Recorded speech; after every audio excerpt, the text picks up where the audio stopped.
Selamat datang lakon Putu Sirawing Makalangan.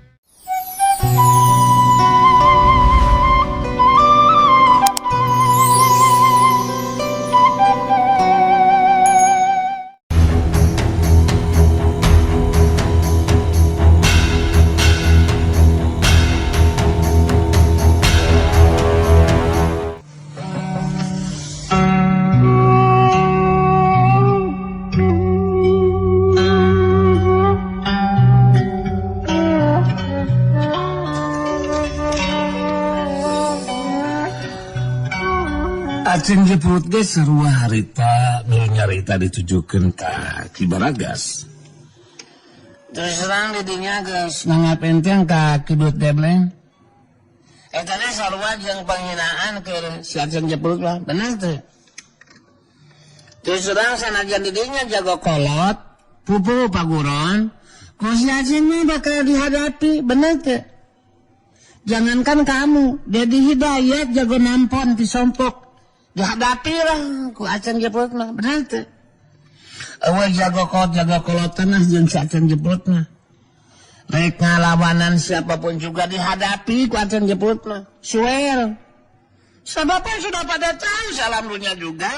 Aceng jeput mah geus saha orangnya gitu. Di Buyut Debleng ngareret kasih banteng gulung jeung Aceng jeput betus nyarita. Aing duaan montong make jeung hayang tarung sagarupa ceng euy. Sabab si aing duaan lain tandinganana euy. Nu macagi lain duaan cukup ngabandungan we kumaha cana dewek ngungkulan nu jadi lawan. Kumaha di mana tarungna Baragas? Lah di tempat nu lega sarungna Buyut Debleng. Baragas ngajelat nuju ka tempat anu lega. Buyut Debleng ngajelat nuturkeun jiri melawan. Duanana pada melancukeun tangtunganana. Adu hareupan pikeun ijen jajaten ngabuktikeun kamampuan dirina masing-masing.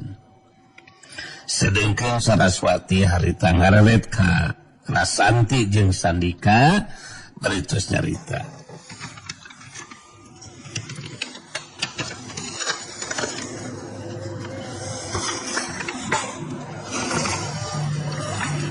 Kahidap duaan. Mangkasing waspada. Ulah nganggap enteng kanu jadi lawannya. Anti jeung Dika kudu mampu ngungkulan lawan masing-masing. Ibu percaya kehidap duaan anakin.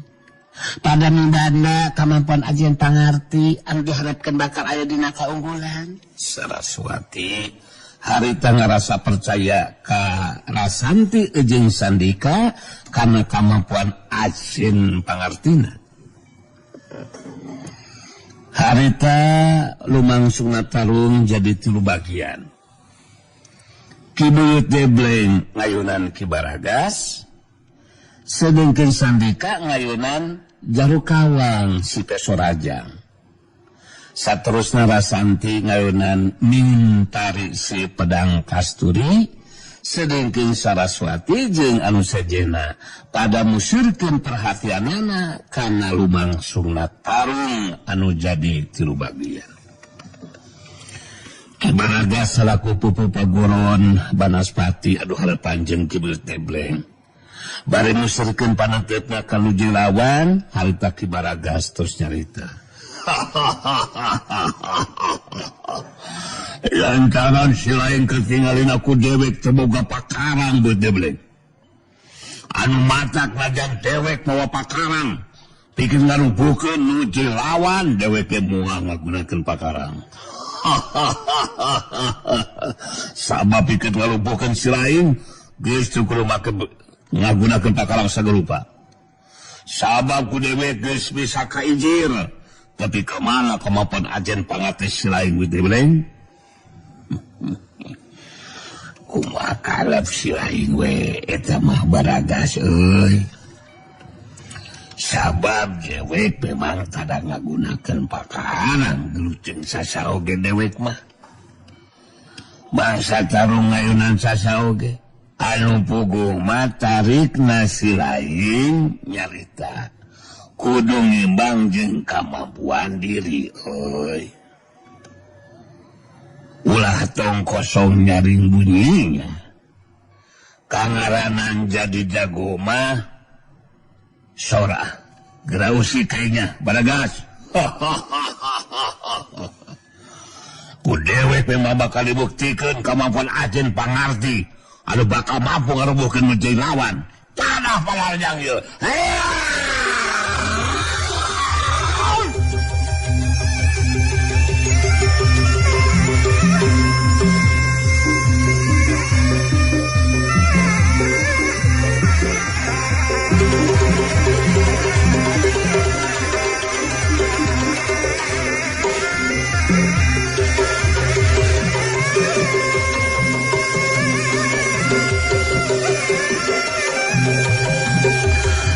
Relacung Kibaragas boga angkehan bakal mampu ngungkulan Ajen Pangarti nu jadi lawan. Harita pangheulana majuna raja. Tapi teu ngagunakeun pakarang bedog.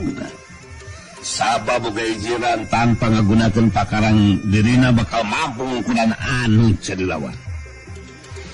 Ningali datang panarajang lawan, harita kidu teh beleng langsung ngapendung panarajang lawan ngagunakeun jurus geni pamatri ulin karuhuna. Bantrokan kekuatan tenaga lapisan ngaliwatan dengan masing-masing lumangsung.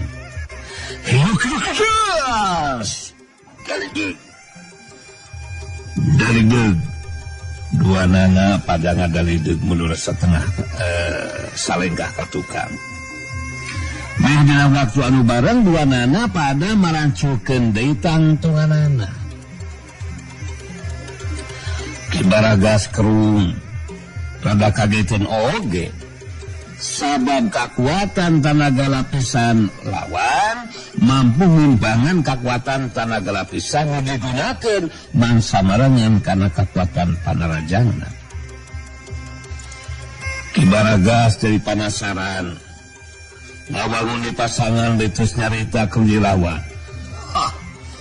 Kekuatan tenaga lapisan silai lumayan oge butebleng. Sabab geus mampu ngapendung kekuatan panajang lawan. Tapi silain kudu ngarti oi.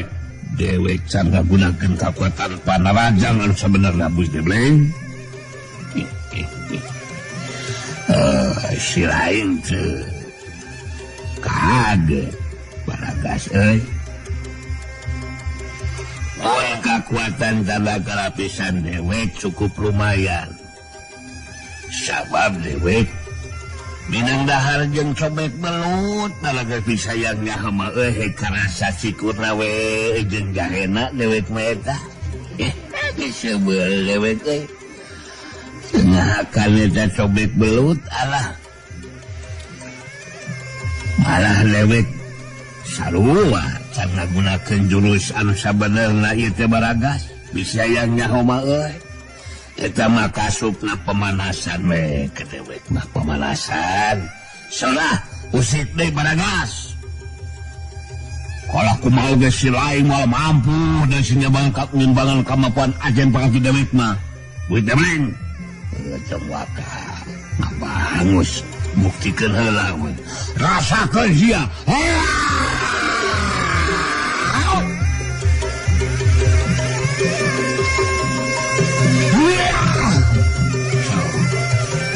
Katokin baka bisa.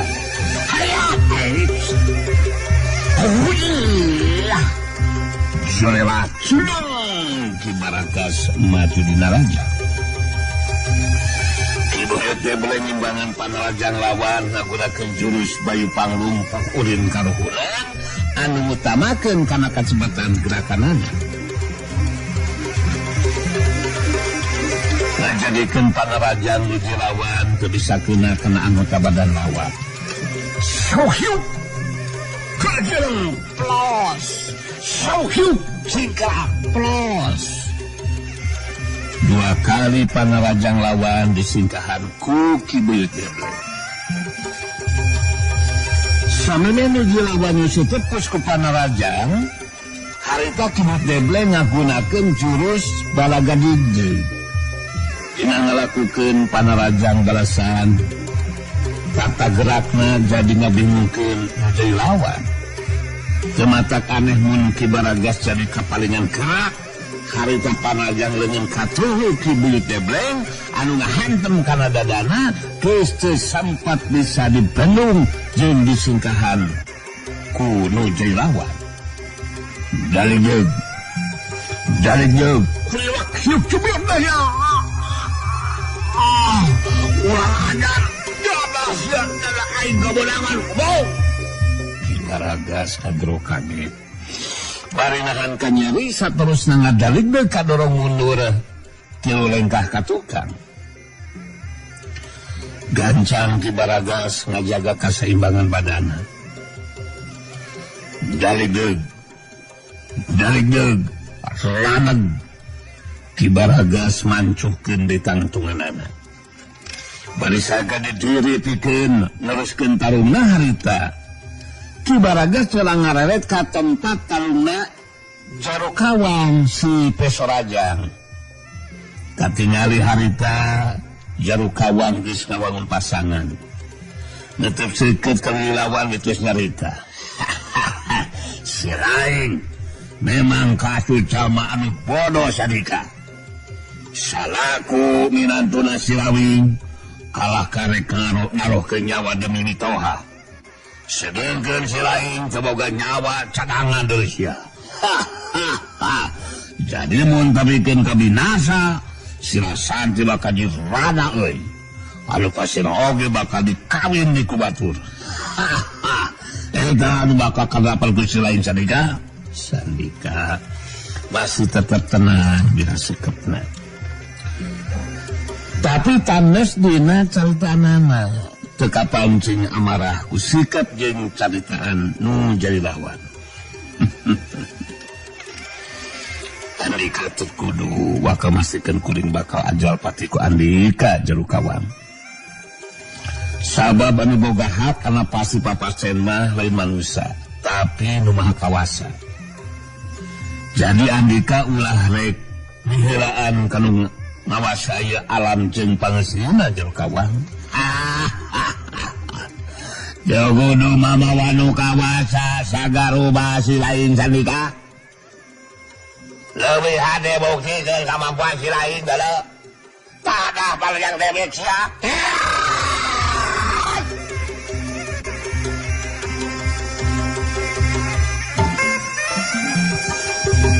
Racun Jarukawang si Pesorajang maju nerajang dina ngalakukeun Panarajangna harita tacal ngagunakeun senjata Pesorajang mangrupa peso nuwih panjang ti ukuran peso biasa katina teh lantaran Jarukawang boga anggapan tanpa ngagunakeun pakarangna dirina bakal mampu ngungkulan nu jadi lawan Panarajang Jarukawang si Pesorajang sok sanajan teu ngagunakeun pakarang tapi Panarajang dibarengan ku kakuatan tanagara pisan kang tuwe teh bisa dianggap enteng bisa karasa ku Sandika angina samaran Panarajang lawan lebak kuat kana badana Sandika ngimbangan Panarajang nuju lawan harita Sandika ngagunakeun jurus daun tangiruk bari ngabandung Panarajang lawan harita ramo leungeunna anu ngahiji dikicupkeun neangan kasempatan pikeun notog kana dada lawan leungeun katuhu rek notog kana dada lawan tapi Jarukawang rekat cingkrak kagigir bari ngalakukeun tajongan suku katuhuna ngarah kana ika burung lawan tapi Sandika gancang ngerobah arah sasaran Panarajangna jadi ngarah kana tuur katuh lawan Jarukawang gancang narik Panarajang tajonganana bari ngagajar loncat ka tukang terus mancuhkeun tangtunganana Sandika mancur dina tangtunganana bari nyelang ngereret ka tempat terungna Rasanti. Katingali harita Muntari si Pedang Kasturi masurkeun paneutupna ka Rasanti terus nyarita di bareng jeung Seri. Umur maneh teh sahanapeun aing Rasanti. Kitu deui dina makalangan di dunia kajawaraan aing geus leuwih heula. Jadi maneh salu aja ngimpi, saya saja ngimpi Rasanti. Mun boga anggapan bakal mampu ngungkulan emosi si Muntari. Maneh boga pedang? Artina boga kemampuan jurus pedang Rasanti. Anu matak buktikan kemampuan jurus pedang maneh Rasanti. Ngarah gancang anggeus gitaru. Aing bakal langsung ngagunakeun pedang. Muntari si Pedang Kasturi harita langsung ngesat pedangna nu disoren dina cangkeng belah kencana. Sat barang pedangna dipesat Rasanti jadi ngaranju kaget. Sabab pedang nu dipesat ngebarkeun wawangi anu malebar sengit ka ambeuna, sengit lir Kembang Kasturi. Harita Rasanti jadi waspada sabab barang nangse melebar sengitna tina pedang lawan bet jadi karasa liur kana sirahna. Malah jadi mangaruhan kana sapasang panona jadi asa ririakan. Rasanti masat pedang tadi putih senjata anelanana. Serebet barasat. Pedang tadi putih ngabarasat ngaluarkeun cahaya bodas. Muntari si Pedang Kasturi bari merhatikeun pedang lawan haita nyarita. Pedang maneng tetela lain pedang samalangan Rasanti. Tapi pedang digunakeun ku aing ge mampu atau mangrupa pedang anu ampuh. Sarta bakal mampu mangaruhan kana panenjo nu dilawan. Gerasaga diri mah Rasanti. Kuring saga diri Muntari. Andika geus kudu loba carita. Mun memang hayang geura anggeus ditarung, buktikeun kahebatan jurus pedang Andika. Mun memang bener bakal mampu ngungkulan lawan. Ku aing bakal lukrikeun Rasanti. Tada sabanajangna heya.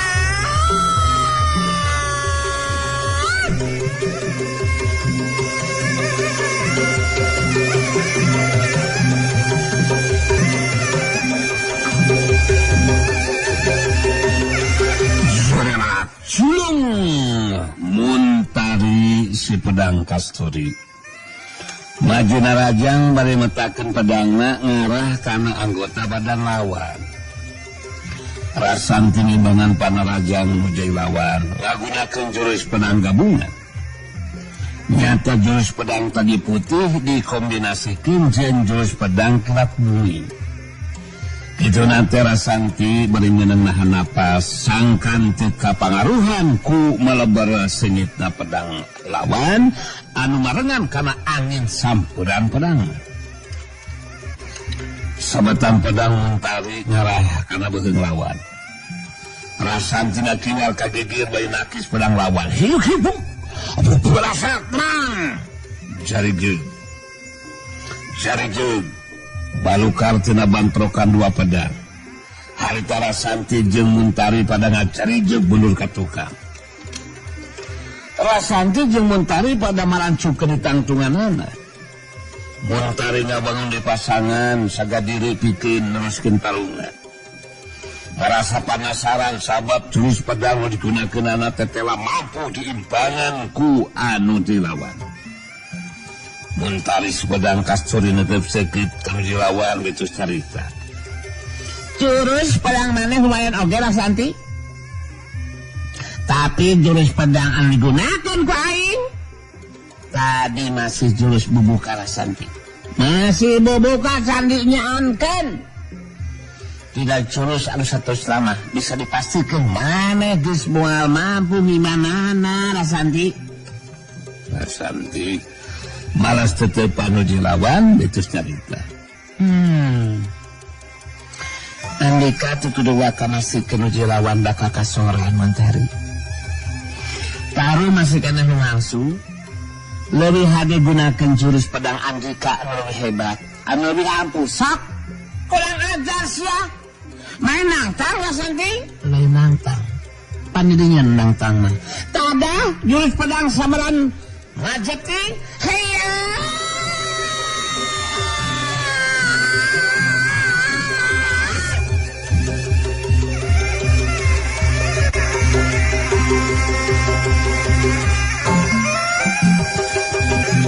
Rasanti jeung Muntari pada marancukeun di tangtunganana. Muntari ngawangun di pasangan sagadiri pikeun neruskeun tarungna. Ngarasa penasaran sabab jurus pedang digunakeunana teh telah mampu diimbangan ku anu jilawan. Muntari sepedang kasturi neuteuf seukeut keur jilawan bari terus cerita. Jurus pedang mana lumayan oge Rasanti, tapi jurus pedang digunakan ku aing tadi masih jurus bubukan deuleu. Ya coba omong. Kurang ajar menang, tang sia? Lain nangtang. Jelas dong. Muntari sepedang kasturi maju di narajang. Kecepatan gerak jeung kekuatan panarajangna lebih dirojakeun. Orok aya Rasanti ge harita teu kapalingan gerak. Jurus pedang tadi putih nu dikombinasikeun jeung jurus pedang kilat bumi lain bae mampu ngabelung naki setiap sabetan pedang lawan, tapi dina ngalakukeun panarajang barsanana mehan sabetan pedang tali putih kena kana anggota badan lawan. Hiuk, berasatan. Gese waktu sababaraha detik ti sanggeusna naki sabetan pedang lawan anu kadua kalina. Harita Rasanti ngalakukeun panarajang balesan. Sabetan pedang nangarah kana dada lawan. Muntari sepedang kasturi ngajrerat lincat ka tukang nyingkahan sabetan pedang lawan. Sedengkeun ngabandungan kana lumangsung eta tarung. Harita Saraswati mah leuwih musirkeun perhatianana kana tarungna Rasanti nu ngayunan Muntari si pedang kasturi. Jeung tarungna Sandika anu ngayunan Jalukawang si Pesorajang. Ari si Banteng Wulung jeung Aceng Jeprut mah leuwih merhatikeun tarungna Ki Buyut Tebleng anu ngayunan Ki Baragas. Harita si Banteng Wulung ngarewet ka Aceng Jeprut terus nyarita. Wah, mengatikeun narungna Ki Buyutan nganu geus bisa asupkeun manarajangna kang nunjang di lawanan. Gecep urang mah ngalah kamu mahangoge Ki Buyutan anu bakal unggulan mah. Sabarangasan anu kolopok masih nangoge bakal dirumbuhkeun ku Ki Buyutan. Itu hanya cek mamikiran urang mah ngaceng. Ayo cek ngaceng kumaha teh? Surua gitu. Jeung dugaan urang. Terus lang ari cek ngaceng mah nya suelnya. Jangan kami bisa dipastikan Ki Buyut anu bakal unggul benar teh. Terus terang sama Ki Baragas. Geus kabenangan ku yang lawan. Kunaon maneh jeung sering ngalangupa. Dia bujur meni bentes milucat carita. Sanajan Ki Baragas kabenangan ku panajang lawan, tapi kan manehna jeung ngagunakeun pakarang anu benar, bener. Terus mun manehna geus ngagunakeun pakarang bedogna, kan bisa wae bakal ngarobah kana kayaan anu sabarana bener teh. Wah, sanajan si Barangasan gunakeun bedogna ngoge, saking tetrep we moal bisa menangan tarung ngalawanan kibuyotan mah. Pokoknya mah si belaku kujubaran, si barangasan, ngarekunakeun senjata neon ngoge, mualan bisa ngelehkeun kibuyutan. Kita masuk kurang mah, ngaceng? Ya, terus terang hari keraceng mah. Sebenarnya. Saya ngerasa yakin lah kibuyut anu bakal unggul bener teh. Terus terang, eta mah kan karep-karep kahayang urang duaan gitu, bener teh. Sahabat tarung kan masih berlangsung. Kibaragas teh can ngagunakeun pakarangna, bener teh. Ya, bisa wae. Sabatan bedogna bakal aya nu kenakan anggota badan kibuyut, bener teh. Wah, si ngaceng mah. Maneh jadi ngalah kasigaan nganu mihakan kasih barangasan si ngaceng? Hah?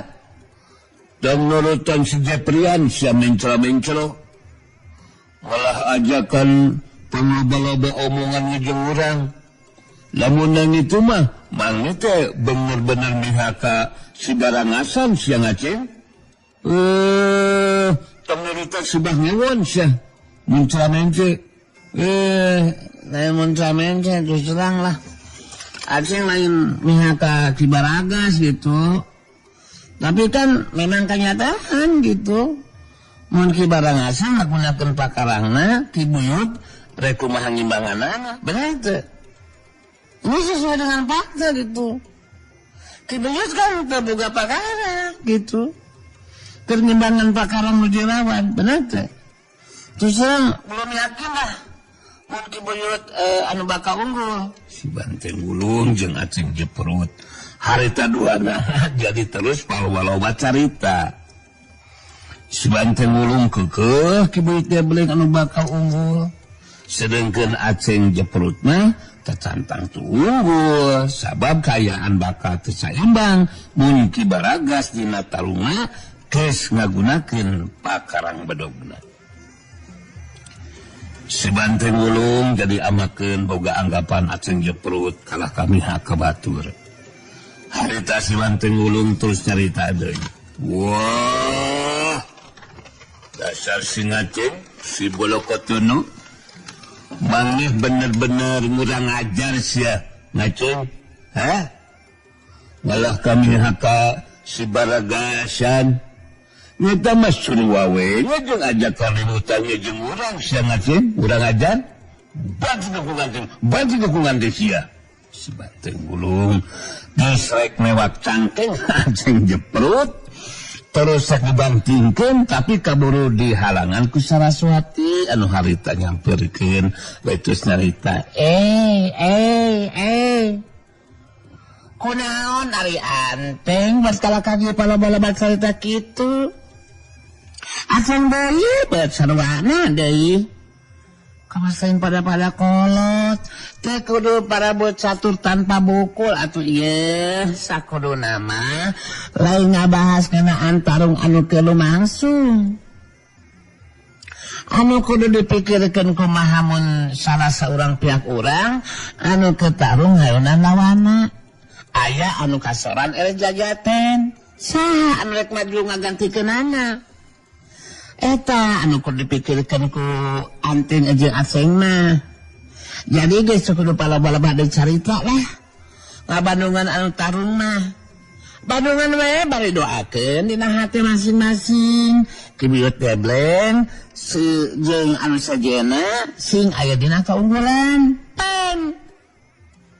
In paresok recok tepugu. Kumaha kahati ku Anteng jeung Aceng? Wah. Nya bener ka hati eta ceritaan ngecucur suati teh. Anteng rumangsa salah malah pangloba-loba cangrita ngejeng sing Aceng. Wah, atuh da sing Aceng mah naon teh kamana meuni wae ngomongna teh gitu. Anu mantrak ieu cicingan bandungan lah ngamunaruna. Itu ngaceng lah, tunggu loba cerita di pesantren apa pesantren? Terus terang Aceng ge memang bersalah lah. Sabab kalau kaki paloba-loba cerita bener teh. Terus terang nama yang mending pada berdoa lah ya supaya Kibuit Debleng dan Sadika gitu deui Mas Santi pada aya dina kaunggulan bener teh. Si Bansai ngulung jeung aceng jeprut pada narima kana kesalahanana. Saterusna tuluanana pada musyrikeun di perhatianana ka tempat lumangsungna tarung. Kibaragas anu geus 2 kali kabeunangan ku Panarajang nu jadi lawan. Jadi beuki panasaran jeung tambah kaudang amarahna. Ningali sikap jeung ngadenge caritaan Kibuit Debleng anu dina mangsana tarung sok dibarengan ku caritaan anu ngalantur tepugu. Sedengkeun Kibuit Debleng ningali anu dilawan tacan sagadiri pikeun nuliskeun tarungna. Harita bari merhatikeun lawan terus cerita. Lain si Gano geus sore amiskeun talung teh geulingan Balagas euy. Cek lewek mah mongos teu kudu diteruskeun tarungna. Mending mun aya mah cobek mulut mending nyatu jeung dewek mah euy. Ya, mending kene baturan dewek nahan jeung cobek belut. Geus nyobaan si lain cobek belut anu digulaikeun kana keusik dicampuran ku ti kotok balurikeun kana beungeut. Dijamin pedo Balagas euy. Wah, si lain montong ngacaprok ka mana karab sia kuasain kot Kibuit Debleng. Tarung masih kana lumangsung leuh. Dina waktu moal lateuy ku dewek bakal dibuktikeun si lain. Lain saukur roboh, tapi robohnya kayaan nyabaan heula. Kibaragas akhirna nangtukeun sikapna. Dina neruskeun tarungna ngagunakeun pakarang bedogna. Harita Kibaragas mesat bedogna anu disoren dina cangkeng belah kencana. Saterusna ngabangun pasangan netep seukeut ka nuju lawan betus nyarita. Perhatikan ku si lain Kibuit Debleng. Kangaranan dewek tarung ngagunakeun pakarang ieu bedog. Mangka si lain bisa dipastikeun bakal kawalahan dari sia. Di sisi lain mawa pakarang atawa senjata anu disebutkeun gunakeun eta senjata keur nimpangan ka ampun bedog lewek. Lewek mah tara mawa pakarang atawa senjata Balagas euy. Nu dijalikeun pakarang ku dewek mah ieu we parabot mah dina awal. Saya aya we dewek mah. Parabot mah dina awak sapasang leungeun jeung suku dewek anu bisa bakal leuwih ampuh tibatan bedog lain.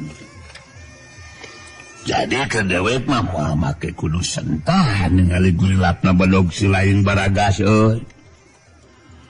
Oh, da sakumaha ampuh jeung seukeutna eta bedog. Gumantung kanu ngagunakeunana.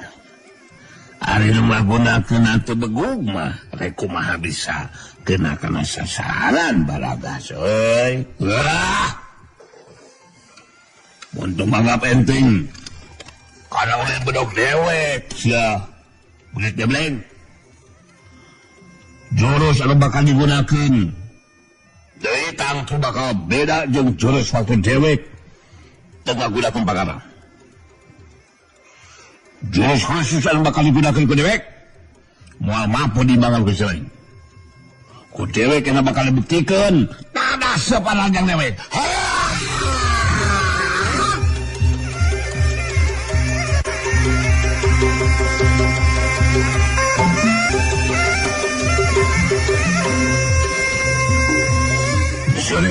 Senang Kibaragas manjuna raja.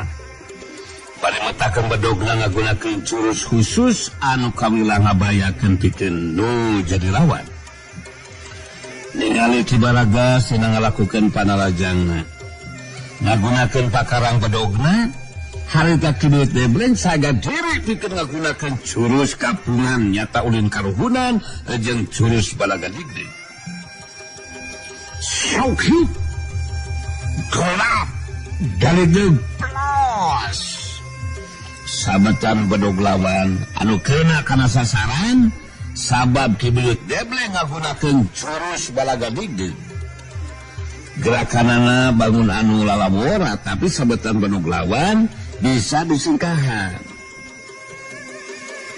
Baragas beuki panasaran harita ngagentak mencat setepus ku panarojang susulan.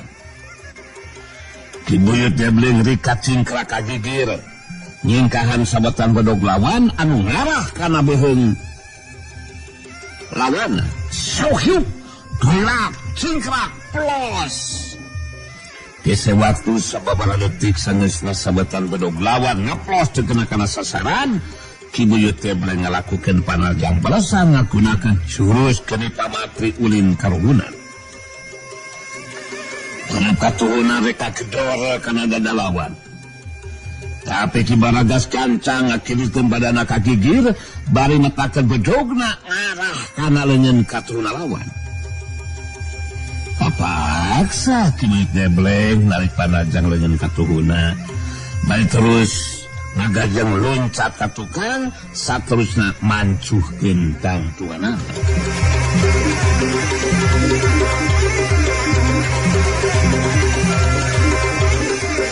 Ki Baragas beuki panasaran harita sagadi diri pikeun maju dina rajang. Ki Buyut Debleng hilang ngararet ka lebah tempat tarunga Sandika anu ngayunan Jarukawang si Peso Rajang. Sageusna 3 kalina rajang dina kayaan remor tanpa pakarang tapi panrajangna toleh bisa dibendung ku nuju lawan anu harita Sandika ngagunakeun jurus balaga digdeugna. Harita Jarukawang si Peso Rajang ngirimkeun panarajangna mancur dina tangtunganana bari merhatikeun nuju lawan. Jarukawang ngomong dina jur hatina, haram jadah. Ilmu silat si Sandika teh atuh bisa dianggap enteng. Kekuatan tenaga lapisan oge mampu ngimbangan kana kekuatan tenaga lapisan anu digunakeun ku aing. Geus jero kali aing narajang. Tapi masih tetep bisa dibendung ku kekuatan daya pangbendungna. Ngajarikeun aing ngadalid ka dalam mundur ka tukang. Aduh. Ningalikeun aing kenyataan mah aing kudu ngagunakeun senjata Peso Rajang ieu. Jarukawang si Peso Rajang harita nangsukeun sikapna. Dina neruskeun tarungna bakal ngagunakeun senjata andalanana. Peso Rajang anu ukurana leuwih panjang tibatan peso biasa. Jarukawang mesat Peso Rajang senjata andalanana bari musirkeun paneutupna ka lawan tos carita. Sandika. Kemampuan ilmu sila-sila yang cukup hilmanya doi. Tapi kalau daulah sila yang bakal kadese Sandika. Sabab ini adalah kecil kadung dewek bakal ngagunakan Peso Rajang senjata andal dewek dulu. Asal gunakan bakal ngagunakan senjata lain Sandika. Kuring mereka gunakan senjata Jarukawang. Leuwih hade buktikeun caritaan Andika anu majalkeun nuju lawan teh bakal kadese ku panarajang senjata andal Andika. Kuring bakal percaya karena caitan Andika. Mun memang eta caitan teh bisa jadi kenyataan. Ya. Maka ngumbar caitan lawan cari bukti mah jeung deui da sedih.